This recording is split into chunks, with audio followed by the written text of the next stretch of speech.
Assalamualaikum warahmatullahi ta'ala wabarakatuh. My name is Aisalyn Casting and good day everyone. So today we are going to discuss about the graphics in visual computing. So what is graphics in visual computing? Graphics in visual computing involves using computational tools to create and manipulate and interpret visual information. It is important in modern computing application because it enables effective communications of complex data, enhances user interfaces, and facilitates simulations and visualizations across various fields. So mga graphics visual computing involves sa using mag-computational tools or mag-create sila and mag-manipulate and maghati sila mga information. Kasi importante yung mga modern computing application para effective yung communication ng mga big data. Pareho yung mga user kapanghati across katan mga fields about the graphics and visual computing. So what are the main components of computing graphics system? Computer graphics system consists of hardware and software components that work together to create, store, process, and display graphical images. So yung mga computer graphics system, magwan sila hardware and software. Awan sila component na mag-work sila together. Mag-create sila, mag-store, mag-process, mag-display images.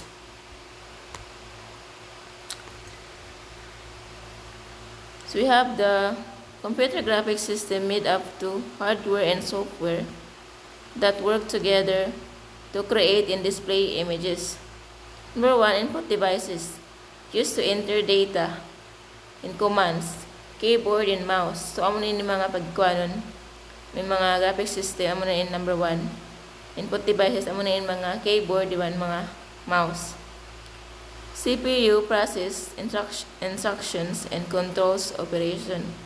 So yung mga CPU, amo siya mag-process ng mga instruction, controls operation. GPU performs graphics rendering, images processing. So yung GPU mo rin mag-process siya, mag-graphics, mag-rendering siya image para may lang siya realistic. Main memory, RAM, temporary, graphics data and programs. So we have the memory. Frame buffer, restore fixer informations from display. So yung buffer mag-restore siya mga information na display. Output devices, display and the result of monitor, printer, and plotter. Graphics software provides tools to create and manage graphics.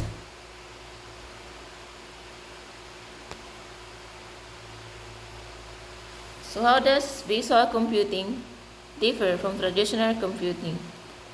Visual computing is a broad field encompassing both generating images, computer graphics, and understanding them, computer vision, while traditional computing graphics primarily focuses on creating visual content from data, essentially working opposite direction but sharing core formats.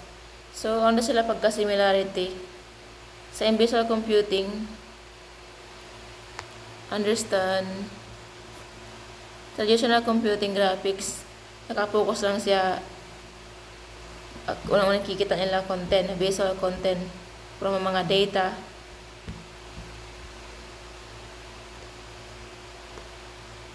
Pero sila mag-generate na sila images. The scope of computer graphics is how to generate images efficiently and realistically from mathematical and geometric description. The scope of computer graphics is how to generate images efficiently and realistically from mathematically geometric description. So in scope of computer graphics, siya mag-generate images, mga image. For example, kung maginan sila cartoon yaon, minangin nila sa bunal. Napadagbos nila. images.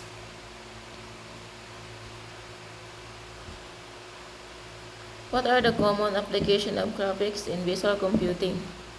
So use in movies, cartoon, visual effects, and video games. Use in X-rays, CT scan. So these are the example of what are of the graphics and visual computing. In common sa gagamit, nag-use sa mga movies, cartoon, mga video games, X-ray, one CT scan. As you can see the example here. Example, use in engineering and architectures to design buildings, machines, and circuits. So as you can see the example, yung mga engineering or architecture, gigamit nila mag-design sila mga building, machine, and circuits. What is the role of rendering and visualizations and visual computing? Rendering is the process of converting a 2D, 3D model into a final image that can be displayed on the screen. Converts mathematical models into realistic images. So, yung mag-rendering image, mag-process sila, hinangon nila, i-convert nila, bayanin, example, mga, may nang nila, hinangon nila, makuha nila ba realistic, may nang hinangon nila realistic image, bunal yaon. As example of this, the skeleton of head and the house.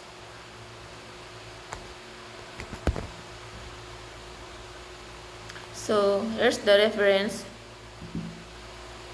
Ako na ako mga sinerts ko. This is where I search sa Google, iba na ChatGPT, iba na CC.